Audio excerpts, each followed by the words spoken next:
اعوذ باللہ من الشیطان الرجیم بسم اللہ الرحمن الرحیم۔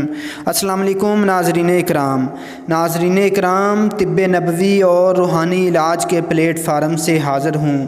آج کی ویڈیو میں ہم موٹاپے کا سب سے بہترین علاج طب نبوی کی روشنی میں دیکھیں گے۔ ناظرین اکرام، نبی پاک صلی اللہ علیہ وآلہ وسلم کی حیات طیبہ ہمارے لیے بہترین نمونہ ہے۔ ہماری زندگی کے تمام پہلو نبی پاک صلی اللہ علیہ وسلم کی سیرت مبارک سے ہمیں ملتے ہیں۔ ہماری زندگی میں جو مشکلات، جو مختلف طرح کے روحانی اور جسمانی بیماریاں ہیں، یہ ہماری اپنی غلطیوں اور اپنے معاملات کی وجہ سے ہمیں درپیش ہوتی ہیں۔ ناظرین اکرام، اگر ہم اپنی زندگی کو نبی پاک صلی اللہ علیہ وسلم کی حیات طیبہ کے مطابق کر لیں اور اس کے مطابق گزاریں تو ہم بہت سی پریشانیوں سے اور روحانی مسائل سے بچ سکتے ہیں۔ ناظرین اکرام، اسی طرح نبی پاک صلی اللہ علیہ وآلہ وسلم کی زندگی سے ہمیں کھانے پینے، سونے جاگنے اور زندگی کے تمام شعبے میں ہمیں رہنمائی ملتی ہے۔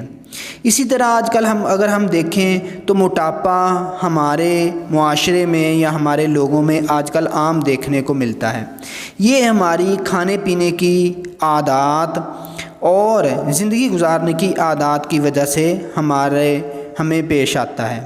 ناظرین اکرام، نبی پاک صلی اللہ علیہ وآلہ وسلم کی ایک احادیث مبارک ہے۔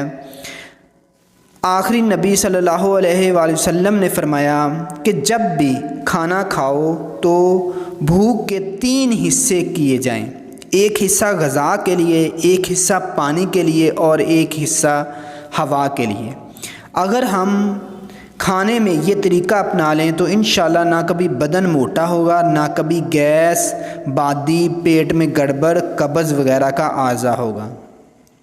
دراصل بہترین علاج نبی پاک صلی اللہ علیہ وسلم کی زندگی سے ہمیں ملتا ہے اور طب نبوی سے ہمیں ملتا ہے۔ اگر ہم آپ صلی اللہ علیہ وسلم کے جو زندگی گزارنے کے طور طریقے ہیں ان کو اپنا لیں تو بہت ساری مشکلات سے بچ سکتے ہیں۔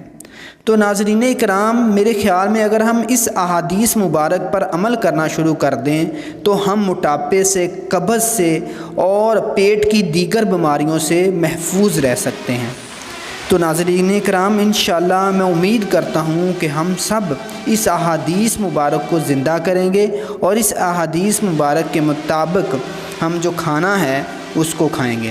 انشاءاللہ ہم بہت سی بیماریوں سے بچ جائیں گے۔